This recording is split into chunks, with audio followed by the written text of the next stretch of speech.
We are going to start chapter matter in our surroundings. जैसा कि आप लोग जानते हैं matter क्या होता है? Matter anything that has some mass and occupies space is called matter.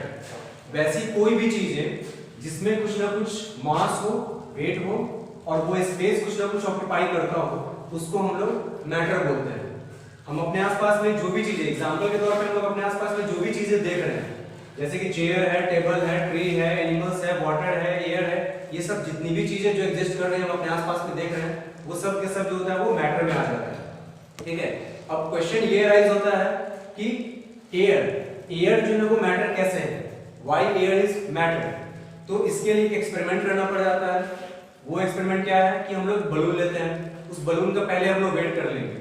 Wait कर लेने के बाद क्या करना है, उस बलून को फुलाएंगे।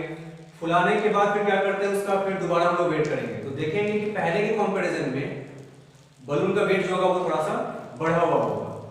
फिर उसके बाद पहले अगर बलून अगर इतना स्पेस ऑक्यूपाई कर रहा था, तो उसके बाद फुला देने के पास वो उससे ज्यादा स्पेस ऑक्यूपाई करेगा। इसका मतलब क्या होगा कि एयर में जो है वो वेट भी है और उसके अलावा एयर में जो है वो स्पेस भी ऑक्यूपाई कर रहा है। तो ये जो बलून का वेट जो बढ़ा है वो ड्यू टू एयर, बलून जो स्पेस ज्यादा ऑक्यूपाई कर रहा है वो due to air. We can say that air has some weight and also it occupies space. तो ये मैटर के दोनों कैरेक्टरिस्टिक्स को ये फुलफिल कर रहा है, इसलिए एयर को हम लोग मैटर बोल सकते हैं। एयर भी मैटर है। अब ये चीज है कि मैटर जो भी हम लोग देख रहे हैं अपने आसपास, वो सारा का सारा जो भी होता है वो किसी न किसी स्टेट में एग्जिस्ट करता है। तो मैटर जो है मेनली 5 स्टेट्स में एग्जिस्ट करता है। There are 5 states of matter: solid, liquid, gas, plasma, Bose Einstein, condensate. Out of these 5 states of matter, we have to discuss solid, liquid and gas. 3 states of matter in detail in this class, and 2 states of matter, plasma, Bose-Einstein, condensate, we will discuss in brief manner. तो सबसे पहले अब हम लोग discuss करते हैं, वो जानते हैं कि कोई भी मैटर जो होता है वो छोटे छोटे पार्टिकल से मिलकर बना हुआ होता है। उन पार्टिकल्स ऑफ मैटर का भी कुछ ना कुछ कैरेक्टरिस्टिक्स होता है। तो सबसे पहले all matters are made up of very tiny particles. सारा मैटर जो होता है वो छोटे छोटे पार्टिकल से मिलकर बना हुआ होता है, जिसको हम लोग एटम्स बोलते हैं। अब उसके बाद फिर ये है particles of matter have some space between them. जो भी मैटर का जो पार्टिकल्स होता है उसमें कुछ ना कुछ स्पेस होता है, चाहे वो स्पेस बहुत कम हो, चाहे वो स्पेस ज्यादा हो, बहुत ज्यादा हो। तो पार्टिकल्स ऑफ मैटर में कुछ ना कुछ स्पेस होगा, जिसको हम लोग बोलते हैं इंटरमॉलिक्यूलर डिस्टेंस बोलते हैं। ये चीज सॉलिड के केस में इंटरमॉलिक्यूलर डिस्टेंस सबसे कम होगा, लिक्विड के केस में थोड़ा ज्यादा होगा, गैस के केस में इंटरमॉलिक्यूलर डिस्टेंस मैक्सिमम होगा।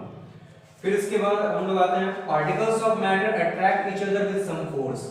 यानी जो भी पार्टिकल्स ऑफ मैटर होता है वो एक दूसरे को किसी ना किसी फोर्स से खींचता है, जिसको हम लोग बोलते हैं इंटरमॉलिक्यूलर फोर्स ऑफ अट्रैक्शन। ठीक है, तो अगर इंटरमॉलिक्यूलर फोर्स ऑफ अट्रैक्शन की हम बात करते हैं, सॉलिड के केस में intermolecular force of attraction maximum होगा, क्योंकि वहां पे क्या है, पार्टिकल्स बहुत क्लोज है। तो पार्टिकल्स जब बहुत क्लोज होगा तो वैसे केस में फोर्स ऑफ अट्रैक्शन मैक्सिमम होगा। जैसे अगर दो मैग्नेट जितना ही करीब होगा फोर्स उतना ही ज्यादा काम करता है, दूरी पे अगर होगा तो फोर्स कम काम करेगा।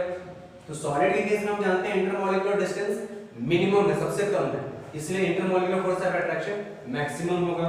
लिक्विड के केस में intermolecular force of attraction solid के कंपैरिजन में थोड़ा कम होगा, क्योंकि वहां पे पार्टिकल्स के बीच में डिस्टेंस ज्यादा है। गैस के केस में इंटरमॉलिक्यूलर डिस्टेंस मैक्सिमम होता है, इसकी वजह से क्या हो जाएगा, intermolecular force of attraction minimum होगा, नेग्लिजिबल होगा। In case of gas intermolecular force of attraction will be minimum, negligible intermolecular force of attraction, क्योंकि वहां पे इंटरमॉलिक्यूलर डिस्टेंस मैक्सिमम है गैस के केस में। फिर इसके बाद लास्ट इसका जो प्रॉपर्टी है, particles of matter are continuously moving. यानी जो भी पार्टिकल्स ऑफ मैटर होता है वो कंटीन्यूअसली मूव कर रहा होता है।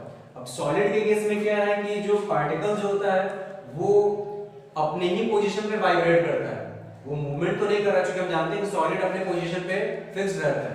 तो वैसे केस में क्या हो जाएगा कि सॉलिड में जो पार्टिकल्स मूविंग पोजीशन में रहता है, लेकिन वो अपने ही पोजीशन पे वाइब्रेट करता है। लिक्विड के केस में हम लोग जानते हैं लिक्विड में जो होता है वो फ्लो करने की टेंडेंसी होती है, तो लिक्विड में पार्टिकल्स जो होता है वो मूवमेंट करता है, सॉलिड के कंपैरिजन में वो मूवमेंट ज्यादा करेगा।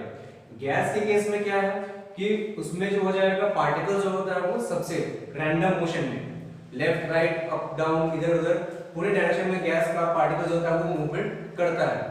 क्योंकि गैस के केस में पार्टिकल्स के बीच में जो होता है वो इंटरमॉलिक्यूलर डिस्टेंस मैक्सिमम है और intermolecular force of attraction minimum है, नेग्लिजिबल है, तो पार्टिकल्स फ्री हो जाता है पूरी तरह से। तो पार्टिकल्स जब फ्री हो जाएगा तो ऑब्वियस सी बात है कि वो पूरा का पूरा जो होता है वो इधर उधर डायरेक्शन में जो होगा वो कंटिन्यूअसली मूव करता है। ठीक है, तो ये हो जाता है। तो इस तरह से ये सब जो है these are characteristics of particles of matter. जो भी मैटर जिन पार्टिकल से मिलकर बना हुआ है उनका ये सब कैरेक्टरिस्टिक्स है। तो इस वाले क्लास में हम लोग डिस्कस किए मैटर क्या होता है, उसके अलावा इसके एग्जांपल्स के बारे में, यह कैसे मैटर है, मैटर कितने स्टेट्स में एग्जिस्ट करता है, और वो जो मैटर इन पार्टिकल से मिलकर बना हुआ है उनके कैरेक्टरिस्टिक्स के बारे में। अब इसके नेक्स्ट क्लास में हम लोग डिस्कस करेंगे। उसके बाद जो भी सॉलिड लिक्विड और गैस का प्रॉपर्टीज के बारे में डिस्कस करेंगे।